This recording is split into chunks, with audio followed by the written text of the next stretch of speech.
Comment vous allez? Personne la terre, on va prier. Vérifiez que les téléphones sont éteints pour qu'on ne soit pas dérangé. Les enfants, ne bavardez pas, vous ne bavardez pas. D'accord? Les enfants, vous ne bavardez pas. Laissez-la, elle est bien habillée. Regarde comment elle est bien habillée là-bas. Vous ne bavardez pas. Seigneur, nous te sommes infiniment reconnaissants pour tout ce que tu fais pour nous. Merci pour ta présence dans notre milieu. Merci Père parce que tu nous conduis dans toutes tes voies. Merci Seigneur parce que lorsque nous dérivons, c'est toi qui nous conduis. Que toute la gloire te revient, que tous ces moments, ces Père de gloire, soient pour ta gloire et pour ta gloire seule.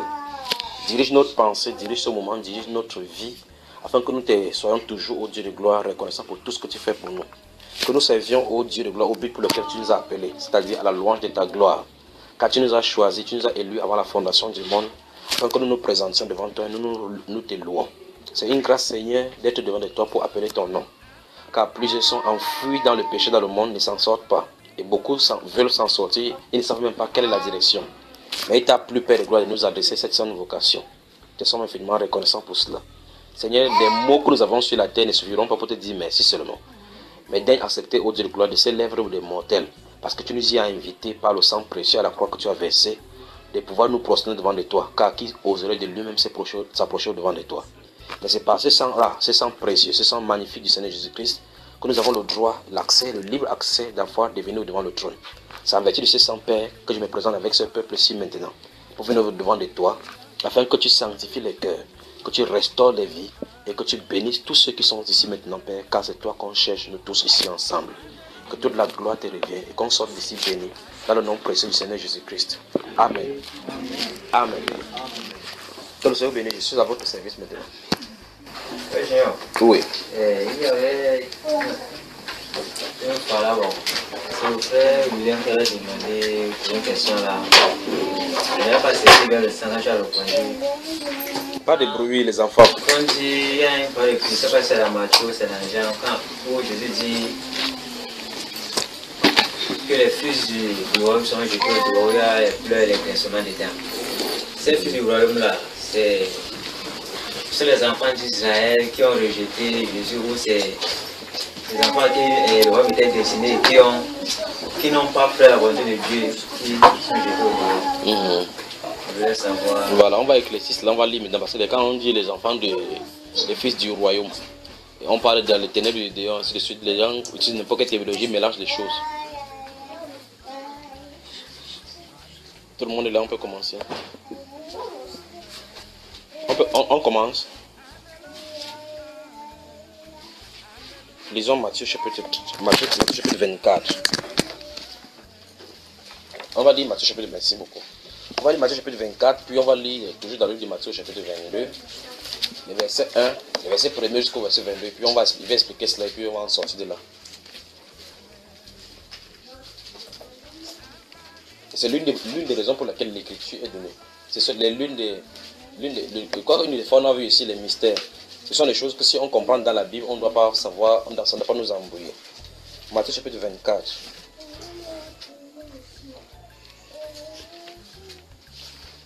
Oui, prenons le chapitre 25, lisons à partir du verset 1. Matthieu 25. Alors le royaume des dieux, le royaume des cieux, sera semblable à 10 vierges. Vous avez vu? Qui, ayant pris leur lampe, allaient à la rencontre de l'époux. Vous avez vu ça, mes chers?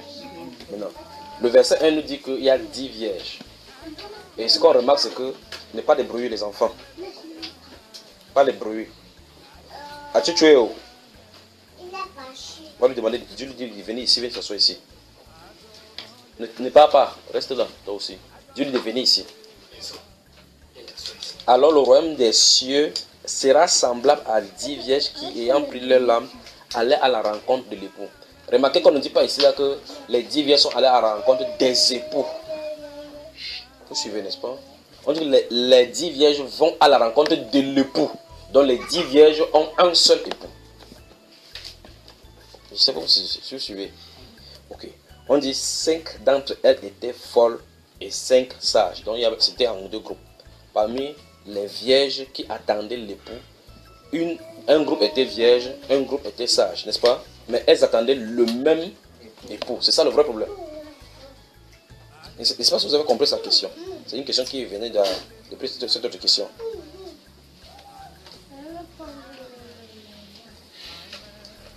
Verset 3. Les folles en prenant leur lampe ne prirent point d'huile avec elles. Mais les sages prirent avec leur lampe de l'huile dans des vases.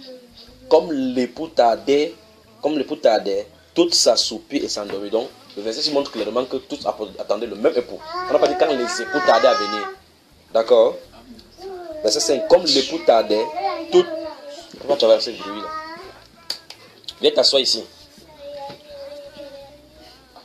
Verset 5. Comme l'époux tardait, toutes s'assoupirent et s'endormirent. Au milieu de la nuit, on cria. Voici l'époux. Je veux remarquer que épouse est au pluriel et époux est au singulier.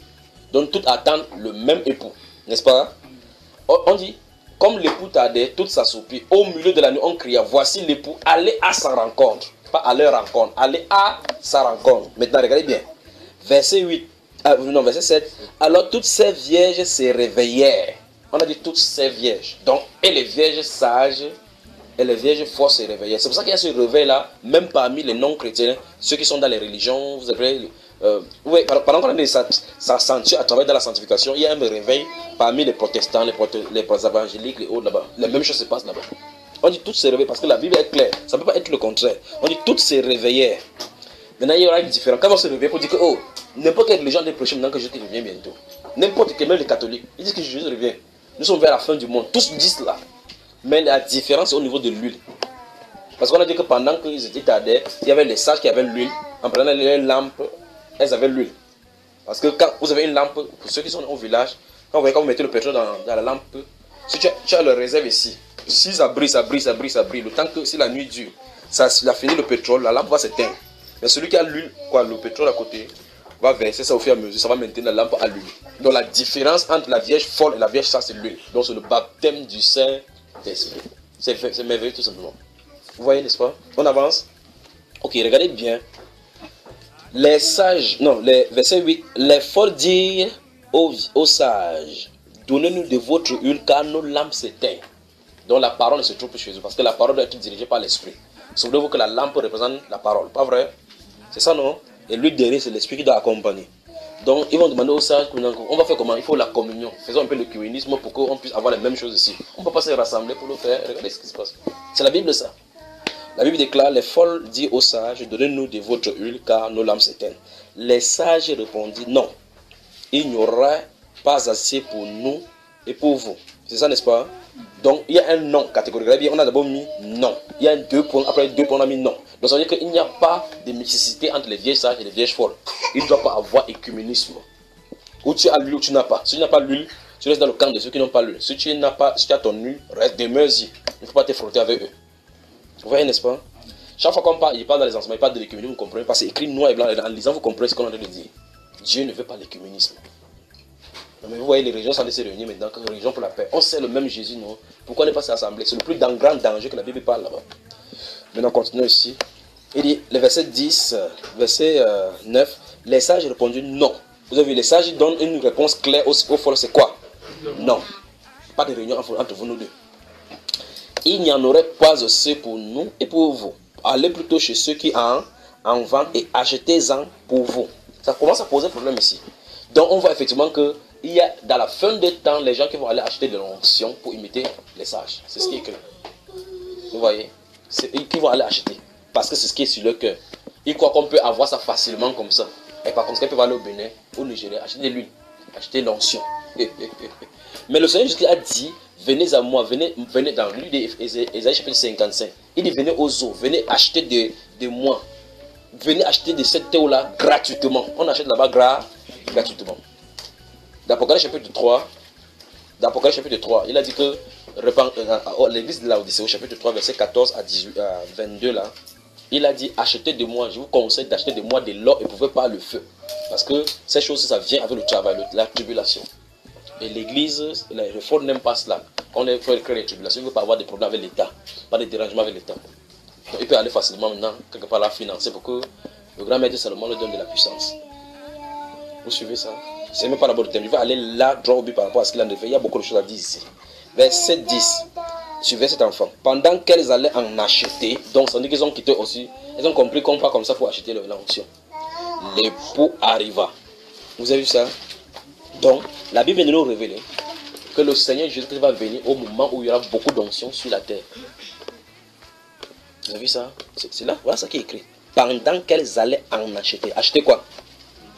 Donc vous allez commencer à voir maintenant que l'onction se manifeste chez les catholiques, chez les protestants. Il est là directement. Hein, mes chers? Quelqu'un m'a dit maintenant que chez les protestants, on pousse les gens en malade. On fait les mêmes prières chez les catholiques. Les mêmes prières que les pentateuques font là. C'est le danger. C'est le moment pour signaler que Jésus est en train d'arriver. Regarde, pendant qu'elles allaient en acheter, l'époux arriva. Donc quand le Seigneur va entrer en scène, ça ne sera pas le moment pour dire Seigneur, pardonne-moi. Non. Il va falloir que tu te sois préparé avant ce moment-là. On dit pendant qu'elles allaient en acheter, l'époux arriva. Celle qui était prête. Donc quand l'époux doit venir, doit trouver les gens comment? Prêts. Et celles qui étaient prêtes entraient avec lui dans la salle des noces. Vous avez vu là où ça se trouve? Je veux qu'on souligne le verset 10 parce qu'on va quitter ici, on va aller dans un autre passage pour que vous compreniez donc l'implication de ce que j'avais dit là ces jours-là. Parce que la question que celui-là avait posée, c'est dans le livre des Jean, Matthieu chapitre 19. Il avait dit que le Seigneur dit que les gens vont venir de l'Orient et en Occident, ils seront à table avec Abraham et les fils du royaume seront jetés dans les ténèbres du dehors. Puis il avait posé la question, qui sont ces fils du dehors? J'avais dit, ce sont les fils du royaume, c'est-à-dire que Israël, qu'on a rejeté, qui seront dans la grande tribulation, c'est ce qu'il avait dit. Mais ça dérange beaucoup de personnes parce qu'ils entendent que ténèbres du dehors, fils du royaume, ce sont les fils de la lumière. Les ténèbres du dehors, c'est l'enfer, c'est pas ça. Ça n'a rien à voir. Rien. On va voir cela maintenant. Regardons maintenant. Regardez. Verset 10 encore. Pendant qu'elles allaient en acheter, l'époux arriva. Celle qui était prête entrait avec lui dans la salle des noces. Celle qui était prête. Donc on suppose ici les sages, parce que c'est le folk qui sont allés acheter. Les sages sont entrés dans la salle des noces avec qui? On dit et la porte fut fermée. Remarquez très bien que c'est quand Noé était entré dans l'âge, ce n'est pas Noé qui a fermé la porte de l'âge. Parce que c'est l'homme qui ferme, il peut avoir la compassion pour ses semblables pour ouvrir. Là-bas dans le livre de Genèse, on dit que c'est le Seigneur qui avait serré, qui avait fermé la porte. Là, quand Noé est entré, Dieu a fermé la porte pour dire que personne ne peut ouvrir. Donc même chose ici. Mais quand ils entraient, la porte fut fermée. Donc ceux qui sont dedans ne peuvent pas sortir, ceux qui sont dehors ne peuvent pas entrer. Maintenant, continuons à étudier. Regardez bien verset 11. Regardez bien. Le verset 11 commence par deux mots. Plus tard. Donc ça veut dire que ce n'est pas encore terminé. La noce s'est passée. On dit plus tard. Quelque chose va encore repasser. Plus tard. Donc ça veut dire que les gens sont réveillés consciemment en sachant que quelque chose s'est passé. Regardez. Plus tard, les autres vierges vinrent et dirent. Il dit quoi? Seigneur. Oui. Qu'est-ce qu'il a répondu?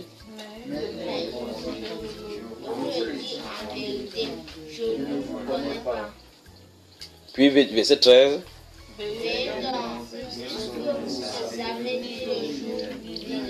Voilà. Donc vous voyez effectivement que quelque chose ne va pas ici. Dès le départ, le Saint-Esprit a présenté ces deux groupes comme des temps de vierges. S'ils sont vierges, c'est parce qu'ils sont en alliance avec le Seigneur Jésus. C'est pour ça qu'ils sont vierges. 2 Corinthiens chapitre 11 nous dit que je vous ai fiancé à une vierge, comme des vierges pures, à un seul époux. Allons là-bas, mettez le doigt ici, 2 Corinthiens, rapidement pour qu'ils puissent parler. C'est même pas le sujet là. À moins que le Saint-Esprit ne veuille qu'on continue à se lancer ici maintenant.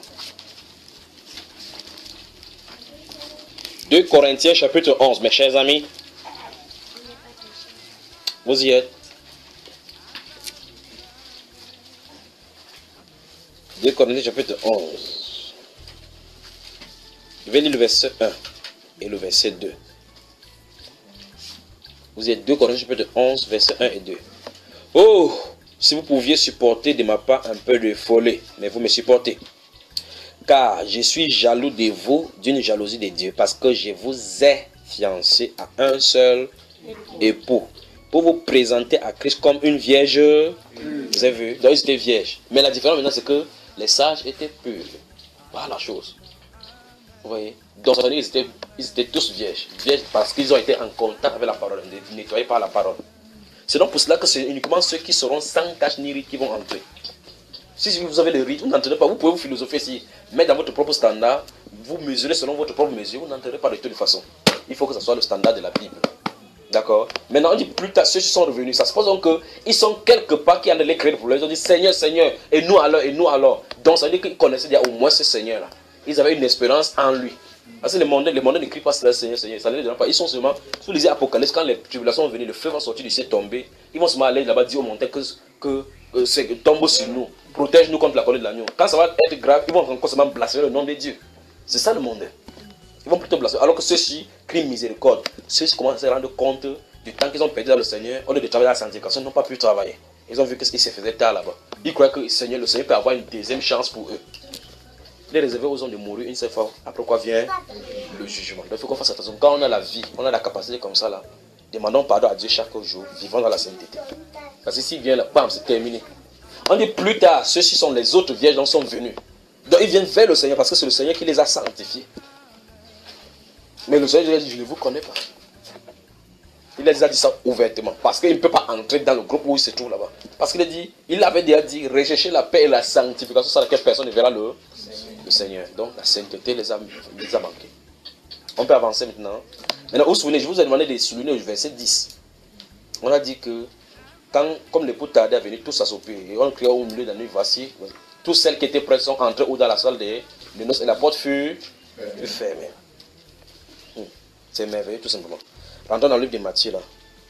Si vous êtes prêts, vous me dites. Vous êtes là-bas. On y va. Au chapitre 22 maintenant. C'est là maintenant où je crois que ça sera établi là maintenant. S'il y a un passage de l'écriture où quand je lis, je frémis, voici, les voici. Je veux qu'on lise doucement. Doucement. Et on va se poser des questions et avancer avec cela. On y va. Chapitre 22. Je vais lire à partir du verset 1. Chapitre 22. C'est pour ça que je vous ai demandé de souligner le verset 10, parce que c'est dans le verset 10 qu'on parle de quand celles qui étaient prêtes sont entrées dans la noce. C'est ce qu'on a vu là-bas, non? Au chapitre 25, là, le verset 10. Que celles qui étaient prêtes, l'époux venu, il les a pris pour aller où? À la noce, et la porte fut. Allons voir maintenant ce qui se passe à l'intérieur, avec autour de cette noce-là. C'est au chapitre 22, c'est tout Jésus qui parle. Jésus prenant la parole parla de nouveau en parabole. Quand c'est de nouveau en parabole, ça suppose qu'il faut que ça soit expliqué. Donc c'est en image qu'il en est expliqué. Et il dit, le royaume des cieux est semblable à un roi qui fit des noces pour son fils. Je crois que nous sommes dans le même contexte ici. Voilà. Il envoya ses serviteurs appeler ceux qui étaient invités aux noces, mais ils ne voulaient pas venir. Vous avez vu ça? Cochez le verset 3. Si vous avez coché, j'avance. Il envoya encore d'autres serviteurs en disant, dites aux conviés, voici j'ai préparé mon festin, mes bœufs et mes bêtes grasses sont tués. Tout est prêt, venez aux noces. Vous avez suivi? Verset 5. Mais sans s'inquiéter de l'invitation, il s'en allait celui-ci à son champ, celui-là à son trafic, et les autres se saisirent des serviteurs, les outrageaient et les tuaient. Vous avez vu cela, n'est-ce pas? Verset 7. Notez le verset 6 parce qu'on va y revenir. Merci Père, merci pour tout ce que tu fais pour nous. Verset 7. On y va. Le roi fut irrité. Il envoya ses troupes, fit périr ses meurtriers et brûla leur ville. Vous avez vu cela? Notez le verset 7. Cochez seulement, on arrive. On arrive, on y va. Alors il dit à ses serviteurs, les noces sont prêtes, mais les conviés n'en étaient pas dignes. Soulignez, n'en étaient pas dignes. Les conviés n'en étaient pas dignes. Si vous avez fini, j'avance. Verset 9. Allez donc dans les carrefours et appelez aux noces tout ce que vous trouverez. Vous avez vu là où la grâce est arrivée, mes chers amis. Je vous le dis au nom de Jésus-Christ de Nazareth. Si on méprise ces grâces, on n'aura pas d'excuse devant le Seigneur. En fait, si vous comprenez ce qu'on a dit là-bas, on n'a pas d'excuse devant le Seigneur. Je vais lire quelque chose et puis je vais expliquer. Verset 10. Ses serviteurs allaient dans les chemins, rassemblaient tous ceux qu'ils trouvèrent, méchants et bons, et la salle des noces fut pleine de conviés. Vous avez vu ça, frère? C'est merveilleux, c'est ce que le Seigneur Jésus a fait pour nous. C'est merveilleux. Verset 11. Le roi entra pour voir ceux qui étaient à table. Voici le danger. Et il aperçut là un homme qui n'avait pas revêtu un habit de noces. Souligné. Il y a des questions dans la Bible ici qui renversent l'entendement. Aïe. Le roi entra pour voir ceux qui étaient à table. Et il aperçut là un homme qui n'avait pas revêtu un habit de noces. Il y a une prédication qui veut parler de toute bouche sera fermée devant le roi des rois. Regardez. Verset 12. Il lui dit, mon ami. Soulignez mon ami.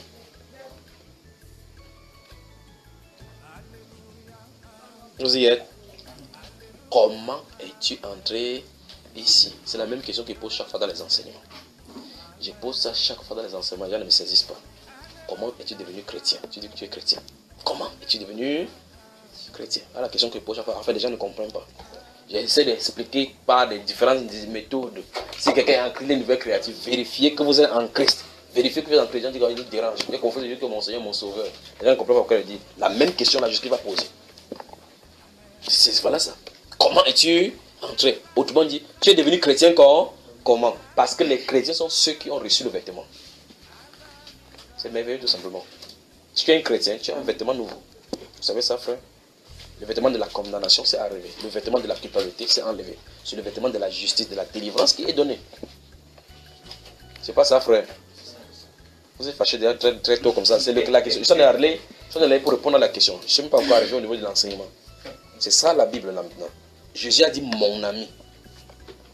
Parce que celui-ci sur la terre a chanté chaque fois, Jésus est mon ami de tous les jours. Jésus est mon ami de tous. Il est mon ami le matin, mon ami le soir. Mais là c'est pensé, Jésus n'est pas son ami. Il a dit ok mon ami. Comment es-tu entré ici sans les habits de noces? Comment? Ça, il dit bien la question, c'est ça, ça mérite de fermer la Bible, que chacun rentre chez lui méditer. Tu ne te regardes quelqu'un. Regarde quelqu'un juste parce que tu es sûr que tu es en train de voir les yeux de quelqu'un. Dis, tu es chrétien. Si quelqu'un ne dit pas, regarde-le bien dans la salle, tu lui dis, tu es chrétien. Tu es devenu chrétien comment? C'est terrible. Il dit, ça devait nous faire frémir. Remarquez très bien que cette personne se trouve dans la salle d'Inus. Il y a encore l'inspection là-bas pour voir si tout est en ordre. On vient le voir. Remarquez bien ce qui va lui arriver. Verset 12, il lui dit, mon ami, comment es-tu entré ici sans avoir un habit de noces? La réponse est claire. Cet homme eut la bouche. Donc ça veut dire que ici, là, il n'y aura pas de culpabilité, il n'y aura pas de justification. Non, j'étais chrétien, j'étais l'église, j'étais comme ça, j'avais donné ma vie à Jésus-Christ. Vous devez vérifier ça sur cette terre, c'est que vous êtes vraiment sauvé. Jusqu'à ce que vous soyez sûr que vous êtes sauvé, pour que vous sachiez là-bas. Sinon, la Bible déclare que cet homme eut la bouche fermée. Ça veut dire qu'il est resté comme ça là.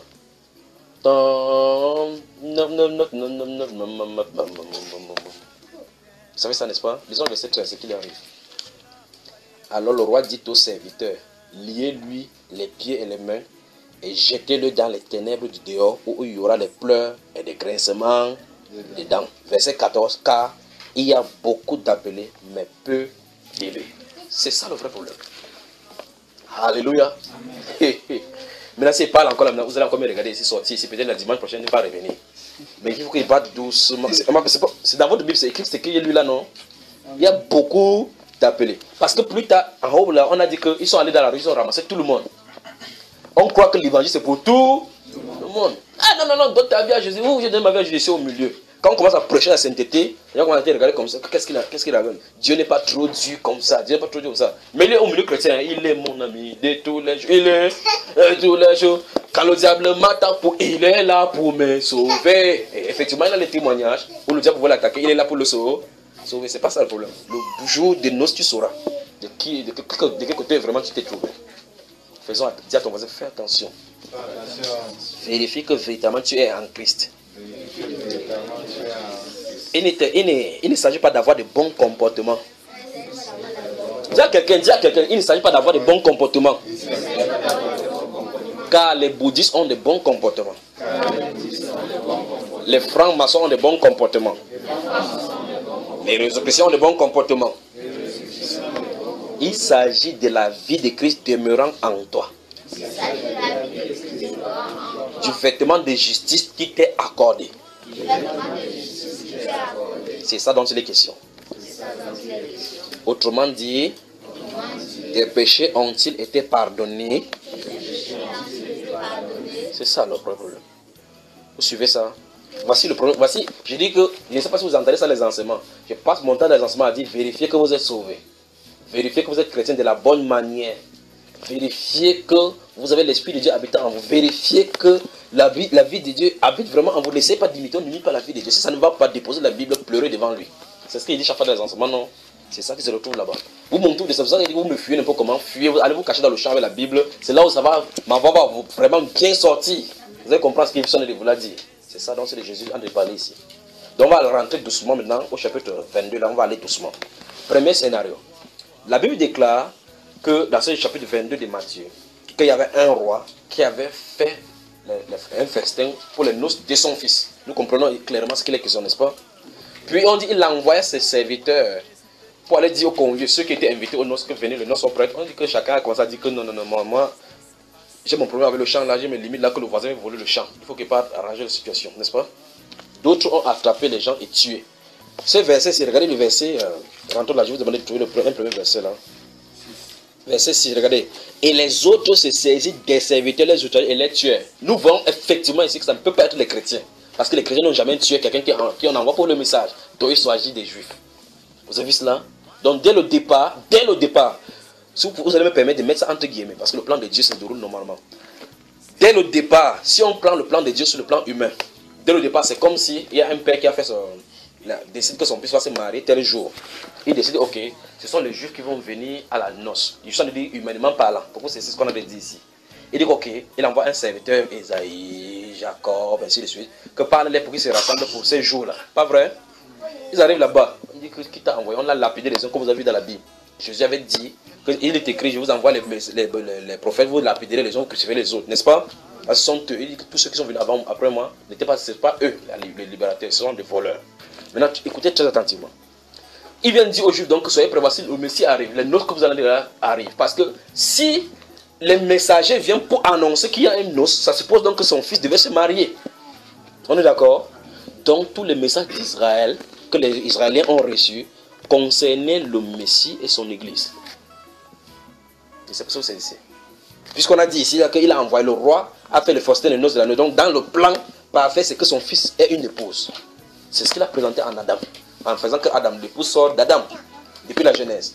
Il a commencé à expliquer cela dans toute la loi, c'est expliqué. Donc aux Juifs, le message aux Juifs qui était présenté, c'est que le moment viendra, le Messie prendra une femme. N'est-ce pas ça? L'apôtre Paul, on venait de le lire, c'est que je vous ai fiancé à un seul époux. C'est pas ce qui est écrit. Donc en réalité, c'est le message de la Bible là-bas depuis l'Ancien Testament.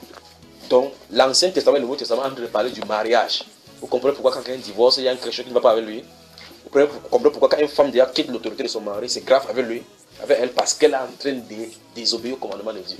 Parce que c'est la première institution de Dieu, parce que c'est sa volonté. Qu'est-ce qui va monter sur la terre? Votre livre que vous tenez là-bas, c'est l'histoire du mariage. Du début jusqu'à la fin. C'est pour ça que ça finit avec la fin du mariage. Alors Dieu va concocter tous les manigances pour pouvoir montrer comment le mariage va se présenter, les différentes facettes du mariage. Différentes facettes du mariage. Comment le mariage va se passer? Le but de ce livre-ci, c'est le mariage. Amen. Ok. Alors ils disent donc que les Juifs vont venir au mariage. Maintenant, regardez le verset 6, le verset 7 disent, et les autres se saisissent des... Ne mets pas ça dans la bouche. Cette pièce-là, ça c'est entreprenez la pièce, il faut comme ça, il lave ça, après on va enterrer la prédication pour le délivrer de ça. Et les autres se saisissent des serviteurs, les outragés et les tués. Vous avez vu que ça c'est la condition des Juifs ici. N'est-ce pas? Le roi fut irrité, il envoya ses troupes, fit périr ses meurtriers et brûla les villes. Vous voyez effectivement que ce n'est pas le ville des chrétiens, ça ne concerne pas les chrétiens. Il s'agit des Juifs ici. C'est ce qui leur est arrivé quand ils ont la réaction de Dieu. Et Dieu va les faire ça chaque fois qu'ils vont désobéir à Dieu. Envoyer, va détruire, amener en captivité. N'est-ce pas? Ok. Maintenant, suivez attentivement. Verset 8 maintenant. Alors il dit à ses serviteurs, les noces sont prêtes, mais les conviés n'en étaient pas dignes. Allez donc dans les carrefours et appelez aux noces tout ce que vous trouverez. Donc quand les Juifs ont rejeté le Messie, l'accès maintenant était aux païens. C'est pour ça qu'il dit miséricorde de miséricorde. Nous ne devons pas mépriser cette grâce. C'est pour ça que quand il lit ça, te le dit, on n'a pas méprisé cette grâce-ci. Donc il dit, allez dans les carrefours et appelez aux noces tout ce que vous trouverez. Ces serviteurs allaient dans les chemins, rassemblaient tout ce qu'ils trouvaient, méchants et bons. Vous avez vu cela? Et la salle des noces fut pleine de convives. C'est terrible. Alors maintenant, prenez le nom monde, vous voyez que les chrétiens, nous sommes dimanche aujourd'hui. Combien de millions ont chanté le nom Alléluia aujourd'hui là? Parmi le nom Alléluia qu'ils ont chanté, combien sont chrétiens? Au sens biblique du terme. Vous voyez ça mes chers frères?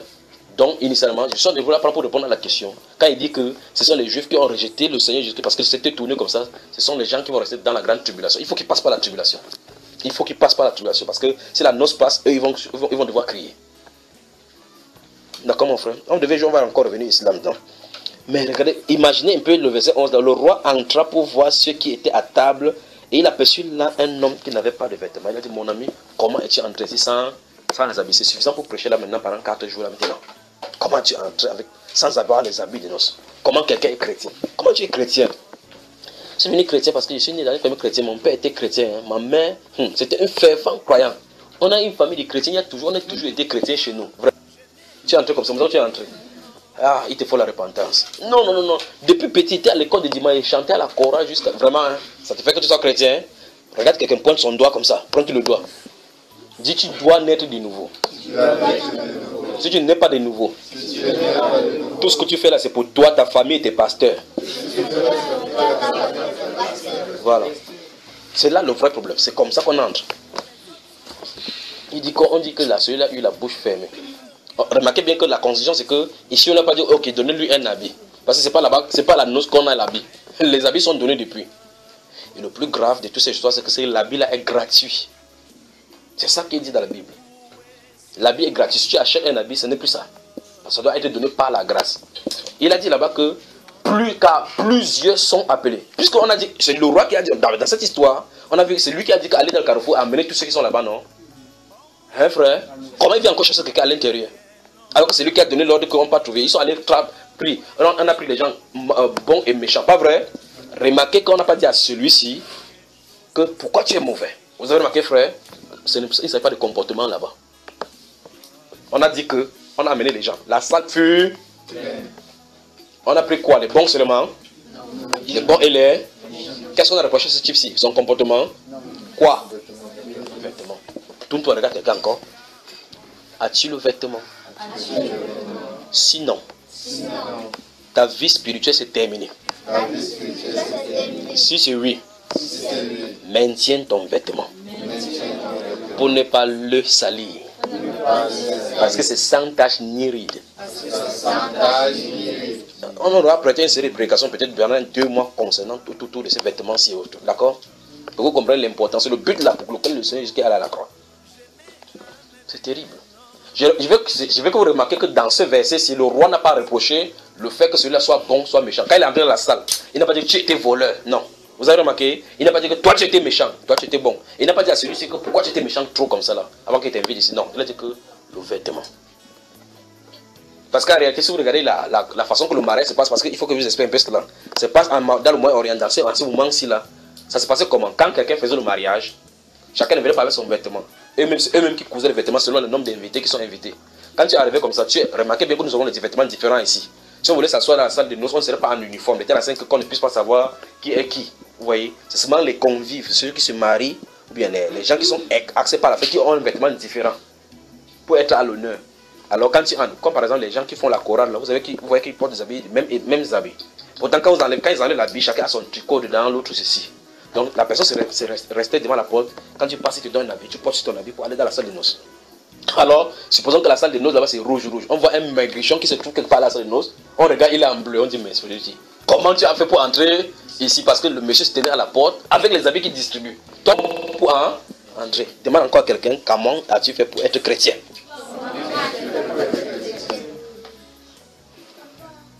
Je ne sais pas si c'est de ses frères. Chaque fois qu'il fait comme ça, je pleure dedans parce que je connais quel mal ça fait aux gens. Que tu dis la vérité aux gens, ça leur fait mal. On les dit réfléchir pour regarder que vraiment il faut que je regarde ma fondation. Et qu'on a dit que toi tu déranges. Mais même s'il peut déranger, il n'y a pas de problème. La Bible, ça se trouve dans la Bible. Là. Tôt ou tard, tu vas monter, tu vas descendre, tu vas te retrouver dans cette réalité. Que si quelqu'un est en Christ, on ne devient pas en Christ par intelligence. Même si tu dis que je suis en Christ, je suis en Christ, je suis en Christ. Si ce n'est pas vrai, tu te trompes. En Christ va être là-bas dans la Bible, tu ne seras pas toi dedans. Demande à quelqu'un, es-tu en Christ? Vous ne pouvez pas vous porter, vous mettre en Christ. Remarquez bien, je vais que vous regardez comment le verset 13 et verset 14 finissent. Il dit car il y a plusieurs appelés. Qui appelle? Comme il a envoyé d'aller appeler. Il y a plusieurs, beaucoup. Mais il y a des peu sont. Donc ça veut dire pendant les gens qui se groupent, les gens qui sont devenus comme ça, lui là, ça part dedans.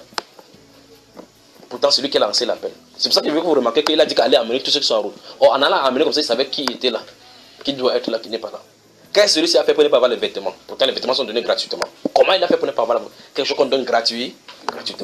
Est-ce que vous comprenez quand il dit les vêtements sont donnés gratuitement? C'est le vêtement de la justification. C'est ça. C'est ça, donc c'est les questions ici, là, maintenant. C'est pour ça qu'il parlait, j'ai posé la question tout à l'heure. Tes péchés ont-ils été pardonnés? Si c'est non, oublie l'affaire là. C'est fracassant, n'est-ce pas, frère? Mais c'est la vérité. C'est la vérité. La Bible déclare dans Apocalypse chapitre 19, verset, je ne vais même pas glisser dans verset 19, chapitre 19 d'Apocalypse, verset 6, 7, 8 et 9. Que réjouissez-vous, car les noces de l'agneau sont arrivées et son épouse est préparée. Il lui a été donné de se revêtir de fins lin purs, éclatants purs. Il dit les fins lin éclatants purs sont les œuvres justes des saints, par les vêtements. Quel est ton style de vie? As-tu reçu ces vêtements? On dit qu'il lui a été donné de se revêtir. Donc, elle n'a pas acquis ces vêtements. On lui a donné. Il lui a été donné de se revêtir. Et on dit là-bas que les noces de l'agneau sont venues et son épouse s'est préparée. Donc son épouse doit être prête le jour J. Si tu n'es pas de l'époux, tu ne partiras pas de toute façon.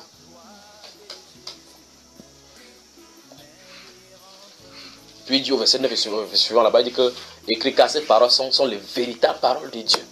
N'est-ce pas, frère? Les véritables paroles de Dieu, verset 10. Il dit que c'est les véritables paroles de Dieu. Et ces choses-ci sont les véritables paroles de Dieu. C'est ce que Dieu dit. Que c'est Dieu qui dit comme ça, là, que heureux ceux qui sont appelés au festin des noces de l'agneau.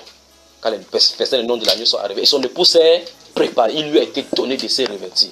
Donc Dieu a dit que l'épouse demande, parce que c'est le but de l'écriture, que l'épouse se marie.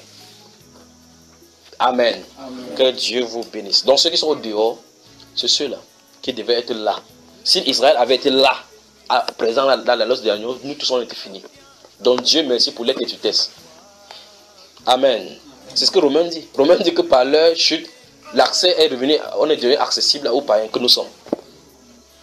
Donc Dieu a tout a enfermé les gens dans la désobéissance pour sauver, pour faire grâce à tous. Oui.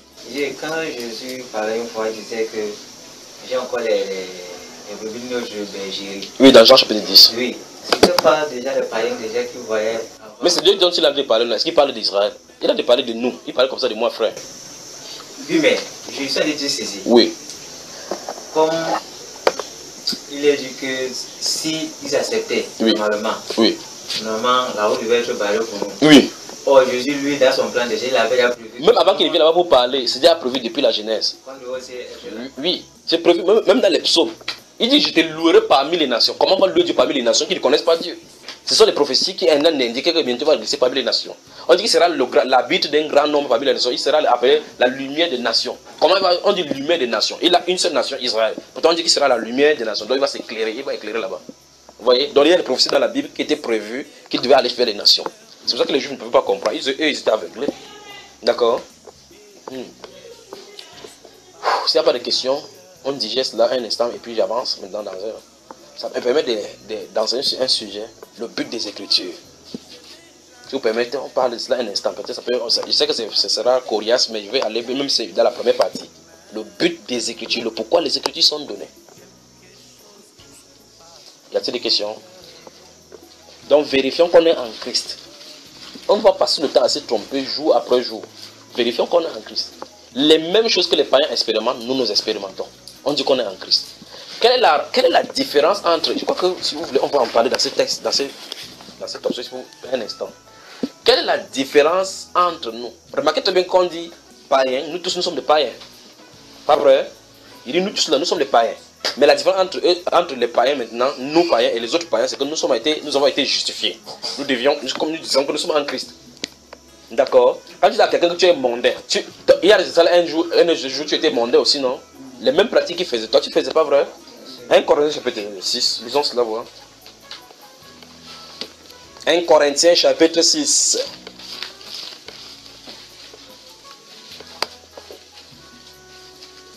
Préparez aussi Éphésiens, parce qu'Éphésiens c'est 2 livres après cela. Vérifiez que vous êtes en Christ. Vérifiez que vous êtes chrétien de la bonne façon. Vérifiez. Si vous n'êtes pas chrétien de la bonne façon, déposez la Bible. 1 Corinthiens chapitre 6. Je veux que vous suivez ici. Si vous êtes là maintenant, je lis à partir du verset 9. Ne savez-vous pas que les injustes n'hériteront point le royaume de Dieu? Vous avez vu ça, frère? Vous avez vu, n'est-ce pas? Ne savez-vous pas, où devez savoir cela, que les injustes n'hériteront pas le royaume de Dieu? Mais quelqu'un vit dans l'injustice, mais il a Satan, il appelle lui Jésus. Il s'attend à ce que si Jésus vient, il entre. Tu dis que Jésus revient bientôt, tu dis que oui, je sais, on nous a prêché ça dimanche. Mais il ne s'amende pas, ça ne le dérange pas. Il entend, il ne comprend pas l'implication. L'implication, frère bien-aimé, soeur bien-aimé, c'est que dans la seconde où l'enlèvement a lieu, vous entrez dans les tribulations. Dans les processus de la tribulation qui va vous conduire à soit l'adoration de la bête ou bien Oh, ce sera terrible ça. Il dit, ne savez-vous pas que les injustes n'hériteront point le royaume de Dieu? Ne vous y trompez pas. Vous avez vu ça? Soulignez, ne vous y trompez pas. Donc vous voyez que les gens peuvent vivre la vie chrétienne en ne se trompant pas. Et nous sommes en plein là-dedans, n'est-ce pas? Pourtant l'injonction du Saint-Esprit ici dans la Bible, c'est que pour nous réveiller afin qu'on ne se trompe pas. Donc vous pouvez vivre dans la tromperie, vous vous trompez en croyant que vous êtes chrétien. C'est ce qu'il a dit, ne vous y trompez pas. Ni les impudiques. Ça commence par l'impudicité. On en a parlé de l'impudicité, le chrétien, le péché sexuel en milieu chrétien. L'impudicité, c'est toutes ses formes. Ni les impudiques, ni les idolâtres, ni les adultères, ni les efféminés, ni les infâmes, c'est-à-dire l'homosexuel, ni les voleurs, ni les cupides, ni les ivrognes, ni les outrageux, ni les ravisseurs n'hériteront le royaume de Dieu. Regardons le troisième là, le deuxième, on dit ni les impudiques, ni les idolâtres. Quelqu'un se trouve en pleine religion catholique, il prie Marie chaque jour, il est sûr que si Dieu vient entrer, et on dit que les idolâtres n'hériteront pas le royaume de Dieu. Ça c'est pour les idolâtres par exemple. Or il est assidu, la personne est assidue depuis des années, servant Marie. Mais qui ne le reconnaît pas quand même, il est quand même idolâtre. Parce que tu portes le blanc, tu dis que tu as porté le blanc, tu dis que c'est le jaune, même si tu dis que c'est le jaune, c'est quand même le blanc. Nous sommes d'accord, n'est-ce pas? Quand les filles utilisent le savon pour se changer la peau de noir en truc, quand elle est brune jusqu'à ce qu'elle devienne blanche plus que les blancs même, c'est clair dans sa tête parce que son petit frère est noir, sa grande soeur est noire, sa mère est noire, son père est noir. Donc elle est quoi? Même si elle ne veut pas admettre, elle est quand même noire. Elle sait, même si elle te regarde dans le miroir, quelque chose lui dit en net que c'est faux, c'est pas ton vrai toi ici. C'est ça. Donc ça veut dire que même si elle est idolâtre, elle dit qu'elle n'est pas idolâtre, elle ne croit pas que c'est idolâtre, elle ne croit pas l'intention. Moi, il ne vient pas ici. Ce n'est pas la statue qui met devant moi qu'il adore, c'est Dieu qui est derrière. C'est vrai. Dieu l'a dit que ne faites pas ces choses-là. Si tu fais, ce sont les démons que tu adores. Donc c'est le démon qui est son Dieu. Voilà, on s'en retrouve. Donc ayez pitié de ceux qui sont dans l'église catholique. Parce que la Bible est claire, il ne retombe. Non, quand il va mourir, quand c'est dit, cela 2 ou 3 jours, c'est aujourd'hui qu'on a canonisé, on vous a dit que Marie-Thérèse, ou c'est Marie-Thérèse qu'on appelle sainte. C'est ça, non? On a déclaré sainte ces jours-ci. Thérèse, Sainte Marie-Thérèse. Mère Thérèse. Elle était partout, même les Bouddha étaient partout. Elle était partout. Mais la question c'est, on dit que c'est maintenant que le pape décide maintenant qu'elle est sainte, non? Hein? Vous ne savez pas, allons au chapitre 1 ici, vous allez savoir. Donc depuis les choses, tout ce qu'elle a fait à Calcutta là-bas, tout ce qu'elle a fait à New Delhi et autres là, allons-y au verset 1. Regardez, on arrive là.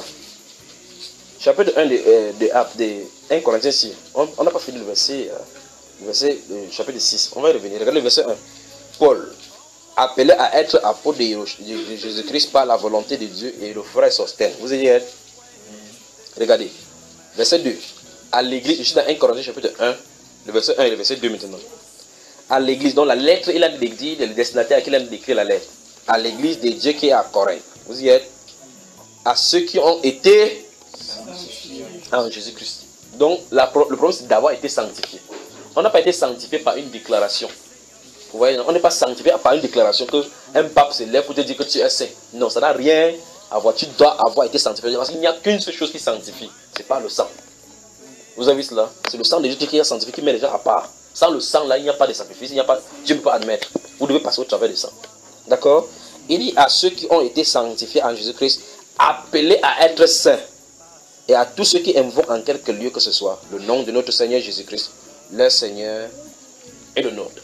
Mettons le doigt ici, allons dans le livre de Colossiens, rapidement, allons devant. Mettons le doigt au chapitre 6, là, on va y revenir. Colossiens, après Philippiens, après Ephésiens et Colossiens. Parce que quand l'introduction de Colossiens m'interpelle là-bas. Regardez. Vous êtes dans Colossiens chapitre 1. Tout le monde dit, je peux lire. Dans Colossiens chapitre 1. Donc, demande à quelqu'un à côté de toi là. Es-tu un vrai chrétien? Ou bien tu es un hybride? Regardons verset 1. Paul. Je suis dans Colossiens chapitre 1, verset 1. Je veux que vous voyez quelque chose. Paul, apôtre de Jésus-Christ par la volonté de Dieu, et le frère Timothée. Aux catholiques, remarquez bien le verset 2 maintenant. Aux catholiques qui sont à Colosse. Ok. Qui sont aux saints et frères qui sont à... Que la grâce et la paix vous soient données de la part de Dieu notre Père. Vous avez vu cela? Donc il a dit d'écrire ces lettres à certaines personnes qui vont lire. Et il les appelle déjà saints. Pour les catholiques, c'est quand on meurt, il faut que même le pape lui-même qui est mort, ça, on a dû durer pour qu'on regarde pour voir s'il était saint. Mais quelque chose ne va pas avec ces gens, il faut les délivrer tout le monde là. Quand il vit, on l'appelle sa sainteté. Il meurt, on réfléchit, il faut l'appeler saint. Vous ne voyez pas qu'il y a quelque chose qui ne va pas? Donc quand il vit, on l'appelle comment? Sa sainteté, le pape Jean-Paul II. Sa sainteté. Donc c'est quelqu'un qui respire, c'est la sainteté. Mais il meurt, on réfléchit, il faut qu'on l'appelle saint. Qu'on a canonné. Donc s'il était plus saint depuis, oui. on le lance. Oui. Étant mort. Quelque chose ne va pas avec eux. Il faut avoir pitié de ceux-là. La Bible déclare, il a écrit ce livre aussi à ceux-là ceux qui vont recevoir ça, on l'appelle les saints. Ils sont dans la ville de Colosse. Ils sont saints. On n'est pas saint à notre mort, on est saint pendant qu'on est vivant. Et on doit avoir eu contact avec le sang du Seigneur Jésus-Christ. C'est ça les saints là, d'après la Bible. D'accord?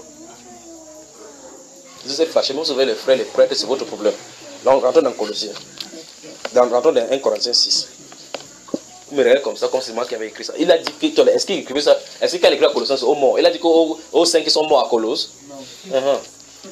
Donc ça veut dire qu'il a dit la lettre, c'est ceux qui vont lire la lettre, ceux qui vont lire, quand on lit. C'est à nous que l'apôtre Paul a écrit. Il dit que la grâce vous soit donnée. Donc les personnes vont entendre cela. N'est-ce pas? Donc rentrons dans 1 Corinthiens 6 parce que ça a l'implication là-bas. Donc dans ce 1 Corinthiens 6, verset 9, vous allez lire, ne vous y trompez pas. Donc on peut se tromper. Ni les impudiques, ni des idolâtres. Les gens sont dans l'idolâtrie comme ça depuis des milliers d'années. Depuis des milliers d'années, d'autres meurent. Non, ma mère était une fervente catholique. Malgré qu'elle soit catholique, elle craignait vraiment Dieu. Elle craignait Dieu. La Bible dit clairement, 1 Jean chapitre 5 finit par, mes petits-enfants, fuyez les idoles. Elle craignait que Dieu. Et l'idolâtrie, c'est la première atteinte contre la souveraineté du Seigneur. Mettre une chose associée à Dieu, quelque chose à côté, il n'y a point de divinité à côté de lui. C'est terrible. Et quelqu'un dit, non, il était sérieux, chaque 5 heures était un matin. Un démoniaque comme ça. Regardons ce verset ici. Il dit, verset 10, ni les voleurs, ni les... Souvenez-vous de ceci. Écoutez-moi, regardez-moi très attentivement maintenant. Écoutez bien, il faut que vous me fixez les regards dans mes yeux. Regardez-moi bien. Vous avez des membres qui sont de l'Église catholique. Depuis le prêtre, le pape et tous vos gens qui ont là-bas, ce sont des sorciers. Voilà. Je regarde aussi maintenant, verset 10. Ni les voleurs, je recommence encore, ce sont non seulement des sorciers, des satanistes. Ils adorent Satan. Consciemment ou inconsciemment pour les uns. D'accord? Ce sont des satanistes. Parce que le satanisme, c'est le pratique du satanisme. C'est ceux qui adorent Satan. Vous ne pouvez pas adorer Dieu devant une idée, alors que lui a dit, vous faites point de représentation. Et on fait représentation. On dit que non. L'essentiel, c'est que Dieu va comprendre mon intention. C'est toi qui vas lui dire maintenant ce qu'il va faire. Verset 10 ici. Ni les voleurs, ni les cupides, ni les ivrognes, ni les outragés, ni les ravisseurs n'hériteront le royaume de Dieu. C'est ce qui est écrit, frère. Donc si tu regardes une catégorie, si tu te trouves dans une catégorie, chante Alléluia comme tu veux. Chante la chair des poids, arrête les gens. À la fin, il a dit que tu t'étais trompé. Vous suivez ça? Verset 11 maintenant, il dit, et c'est là ce que vous étiez. Quand il dit vous étiez, ça se pose qu'à cet instant, ils ne sont plus. C'est que vous étiez quelques-uns de vous. Mais vous avez été quoi? Entouré, lavé. C'est merveilleux ce que le Seigneur Jésus a fait à la croix. Mais vous avez été quoi? Oui, voilà. Vous avez été, il dit, mais vous avez été lavé, mais vous avez été sanctifié, mais vous avez été justifié au nom du Seigneur Jésus et par l'Esprit de notre Dieu. Voilà donc ce qu'il en est. Si ce n'est pas accompli, oubliez. Vous êtes dans l'idolâtrie, dans la masturbation, toutes ces choses que vous pouvez voir. C'est à cet instant-ci, on dit que donc, il n'y a donc plus aucune condamnation pour vous. Donc quand vous regardez ces pratiques, avec toutes les autres pratiques, vous voyez dans Éphésiens chapitre 4, chapitre 5, Galates chapitre 5, 16 à 22, là, si vous trouvez ça que vous êtes à l'intérieur, oubliez. Parce qu'il a dit que ces choses ne doivent pas se nommer parmi les chrétiens, parmi les saints. Vous comprenez? Alors, avant d'arriver ici, j'étais en train de vous la dire ceci. Quelle est la distinction donc entre nous? Parce que nous sommes donc les gens des nations. Quelle est la distinction entre nous, qui nous disons de la Bible, et ceux de l'autre reste des nations qui n'ont pas alliance avec la Bible? C'est avec le fruit, ce que nous produisons. Il faut qu'on soit distinct dedans. Il y a une nette séparation entre ceux qui appartiennent à Jésus-Christ dans leur vie intérieure et extérieure, par rapport à tous ceux qui sont dans le monde. S'il n'y a pas de séparation, une différence claire entre le monde et nous, nous nous trompons. Il faut que dans notre façon de faire, notre façon de vivre, qu'on voit la vie de Christ transcender notre vie. Si ce n'est pas comme ça, on oublie. Vous suivez, frère? Vous suivez? Éphésiens dans chapitre 2.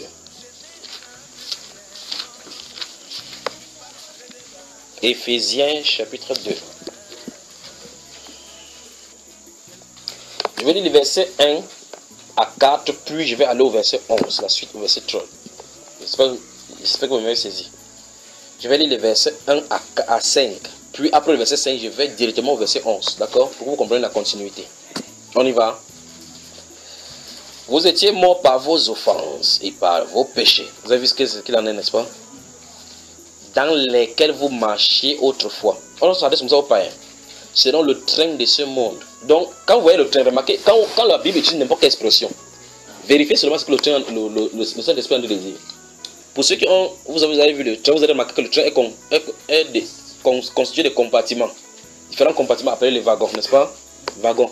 Dans un wagon, on va dire ce wagon marchandises. L'autre wagon, on va dire wagon de carburant. L'autre wagon, c'est un wagon. Donc, enlevez marchandises, carburant et autres là-bas, nommez chaque wagon maintenant, mettez le péché. Il y a un wagon que c'est le wagon de l'homosexualité. Donc, c'est là-bas à l'intérieur, c'est le homosexuel. Mais le problème, c'est que ce qui conduit là-bas, c'est Satan. Donc, tu es dans le wagon de l'homosexualité, tu dis que merde. Même les prêtres là, ils couchent avec les femmes. Hein. C'est fort avec les prêtres. Hein. Tu es dans un wagon qui est entré au même lieu que l'autre sont dans le wagon, ça vous entraîne au même lieu. La Bible déclare ici, il dit, vous étiez morts par vos offenses et par vos péchés, dans lesquels vous marchiez autrefois selon le train de ce monde. Le train de ce monde, c'est conduit par Satan. On dit ici, selon le prince de la puissance de l'esprit qui agit maintenant dans les fils de la rébellion. Donc toute personne qui vit hors de Seigneur Jésus-Christ, il y a cet esprit-là en lui. Donc chacun a seulement sa catégorie. Vous voyez que les gens définissent, même les mondains, vous voyez sur les antennes de la télévision, les mondains viennent dire, les politiciens et autres là-bas, les satanistes, même les rosicruciens viennent dire que non, notre mœurs ne permet pas l'homosexualité, on ne veut pas l'homosexualité au pays. Il dit comme ça, il est franc-maçon. Qu'est-ce que vous en dites? Il est dans un wagon de franc-maçon, conduit devant là-bas par Lucifer. Mais il refuse que l'homosexualité n'entre pas. Lui, donc il faut que le wagon là-bas, il faut que Satan va avec le wagon là vide. Non, non. Selon le train de ces mondes, selon le prince de la puissance de l'air, de l'esprit qui agit maintenant dans les fils de la rébellion, parmi lesquels vous marchez autrefois. Vous y êtes? Puis dit verset 3, nous tous aussi, nous étions de leur nombre. Donc là vous êtes devant moi. Vous montez, vous descendez, vous sortez d'un wagon. Chacun, comme on est là comme ça, chacun a son wagon dans lequel il était. Pour l'autre, vous allez voir pour l'autre qu'il pouvait ne pas faire n'importe quoi, mais la bière c'était sa part de wagon. Dans son wagon, on avait écrit 33 Esport. C'était seulement ça. Donc, demande à ton voisin, ton wagon c'était quoi? Voilà. Donc, il dit nous tous aussi, c'est ce que la Bible déclare, il dit nous tous aussi, l'apôtre Paul s'implique ici. Il dit nous tous, enfin, vous connaissez le wagon de l'apôtre Pierre, l'apôtre Paul. Lui, vous connaissez sa part ici. Sa part seulement que tu tentes de dire que les pharisiens ne sont pas bons, il va te montrer de quoi il est guéri, cette chose. Excel excessif pour la religion des pères. Donc, d'autres, c'est la religion. Verset 3 dit, nous tous aussi, nous étions de leur nombre et nous vivions autrefois selon les convoitises de notre chair. Donc hors de Christ, où tu montes des sens, ce sont les satisfactions de la chair que vous allez voir. Et de nos pensées. Et nous étions par nature des enfants de colère comme les autres. Vous avez vu ça, frère? Donc même si quelqu'un dans le monde ne peut comment, c'est pour ça qu'il vous dit chaque fois, si vous ne me saisissez pas, vous allez me comprendre de ces jours. Quelqu'un est bon n'importe comment. Il ne dérange pas quelqu'un. S'il n'est pas en Christ, c'est un serpent.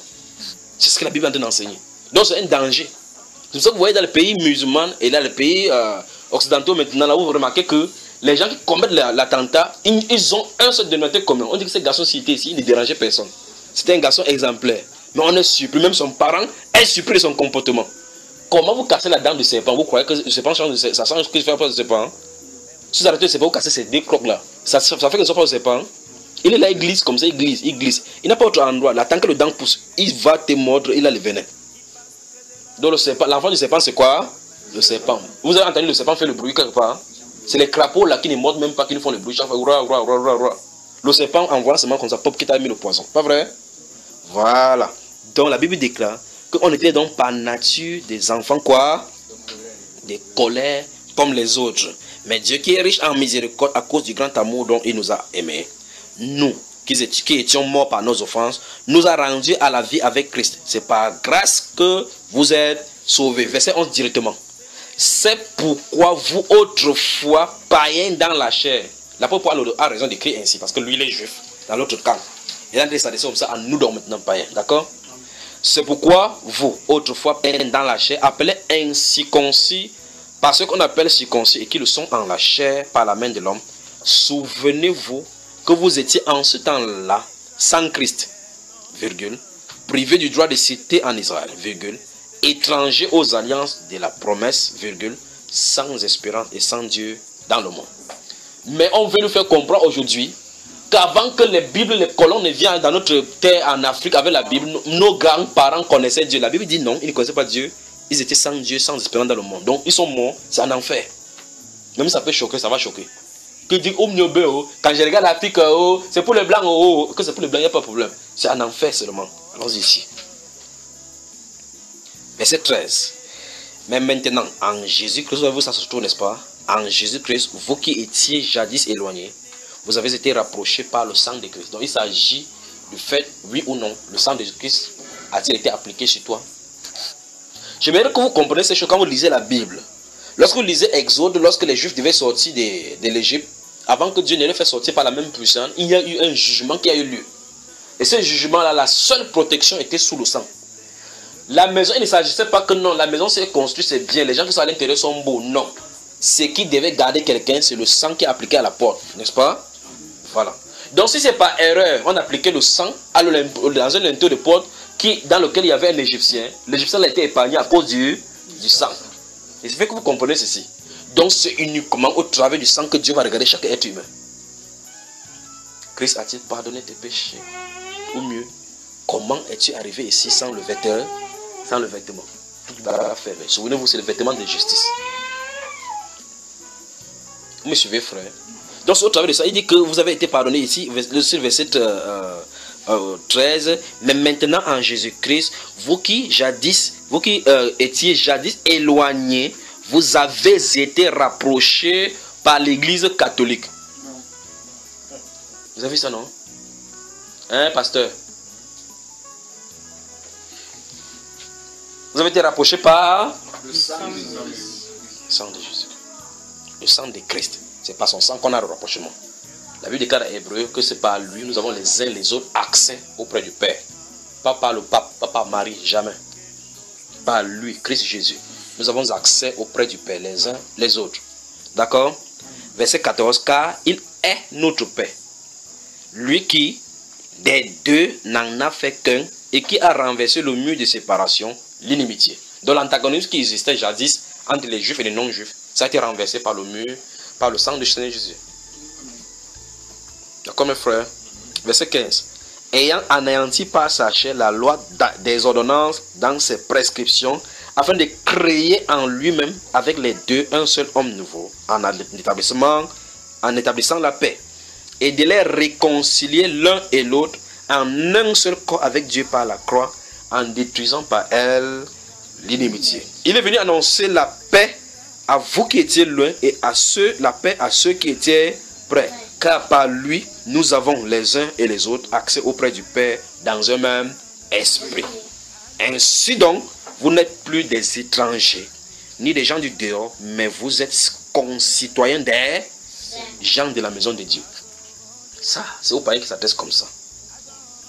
Amen. Amen. Donc en réalité, si on est chrétien de la bonne manière, on est au bon endroit et on sera toujours au bon endroit. Le vrai problème, c'est qu'on est entré dans l'histoire de Dieu si par accident pour certaines personnes. D'autres ne comprennent ni la tête ni la queue. D'autres même se souviennent de leur généalogie chrétienne, ils ne peuvent même pas se retrouver. Donc ce sont des dangers. C'est comme si c'est quelqu'un qui a fait l'accident, il a eu un traumatisme crânien, il ne se souvient plus d'où il sort. Donc vous devez vous rappeler comment vous êtes devenu chrétien. Si Dieu n'a pas commencé avec vous, oubliez. Parce qu'il a dit cette bonne œuvre, celui qui a commencé cette bonne œuvre en vous l'achèvera. Il va la rendre parfaite pour le jour de Christ. Donc s'il a commencé une bonne œuvre en vous, il va terminer. Regarde encore quelqu'un, es-tu chrétien? Es-tu en Christ? Soit tu es à l'intérieur, parce que là où vous vous trouvez, on ne peut pas être à l'intérieur et à l'extérieur, n'est-ce pas? Soit tu es en Christ ou tu es à l'extérieur de Christ.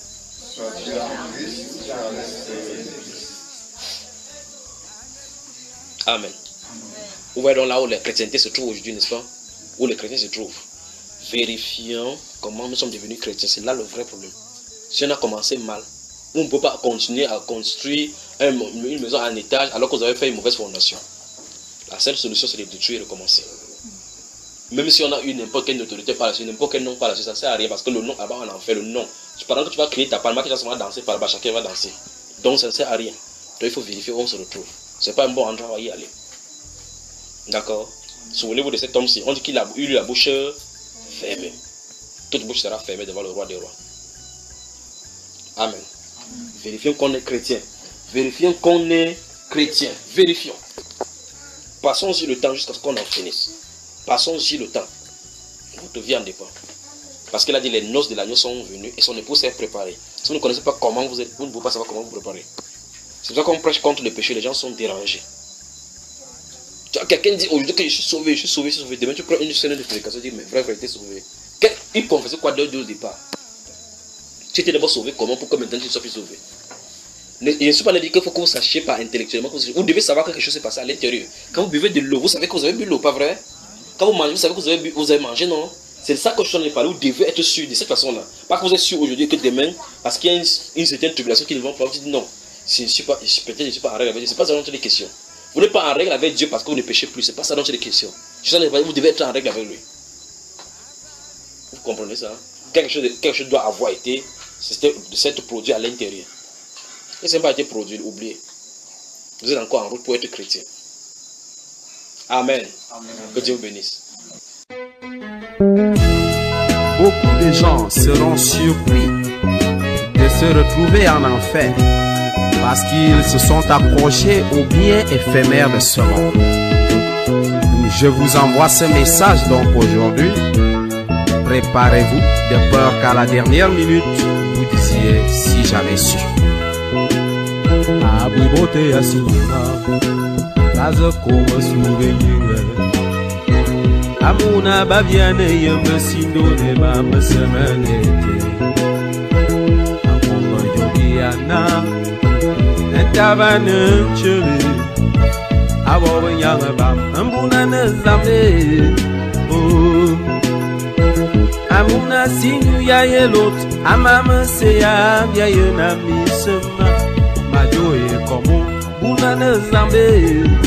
Oh, te dange yo benjuga.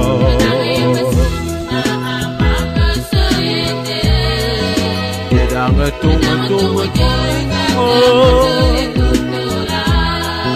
simsane. Nano gabiane jolina. Azamba bilinga. Simsano. Simsane.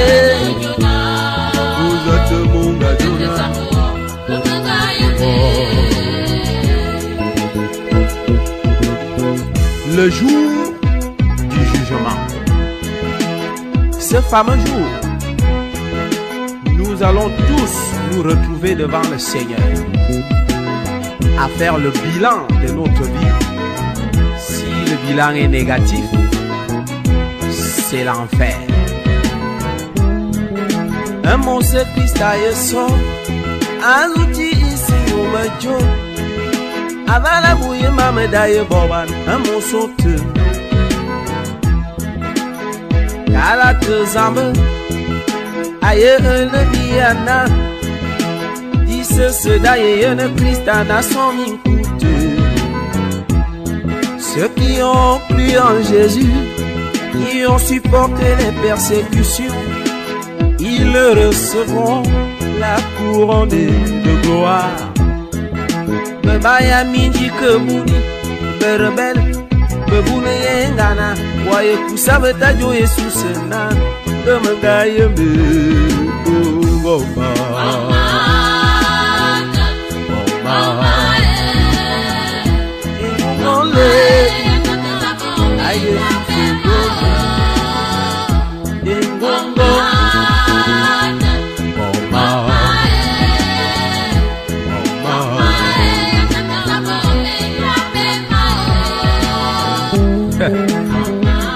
Aye bona Amusu Jesus aye son Nazuti isingu na mejo Emo milangala Amoso de Jesus aye bon méconnaissable Amuna Va me maneya Amoso te Galates zambe la Bible Nous le révèle aujourd'hui.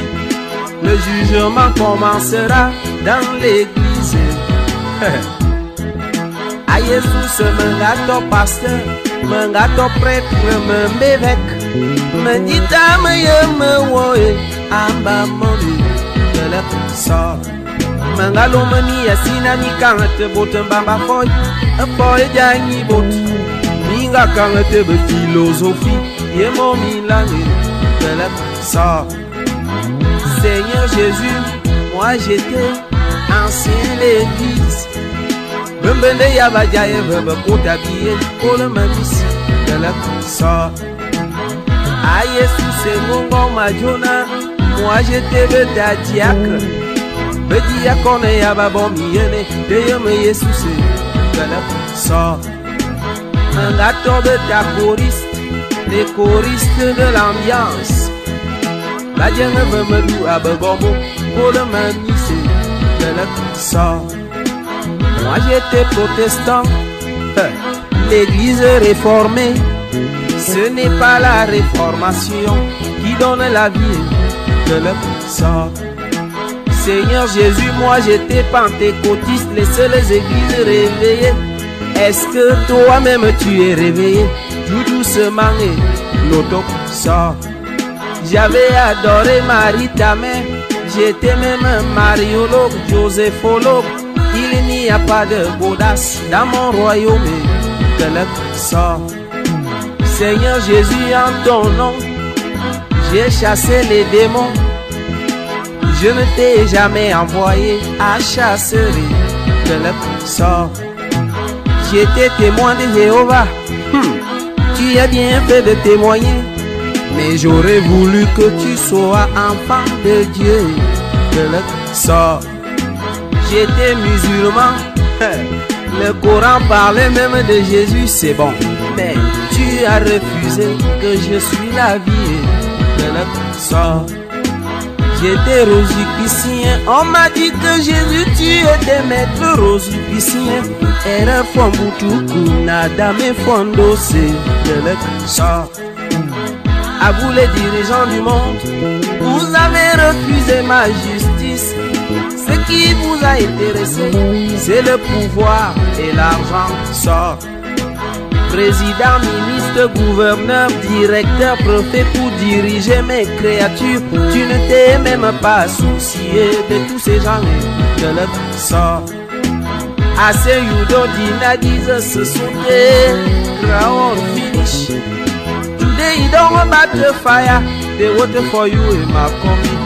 Go, Mimo, you drink tobacco, you jump, woman. Na you, fe na you, gonna saw. Angelo, my Judy, I want Angelo. Ozaka yo ne be susena, ngamanga yo be. Oh mama, mama, mama, mama.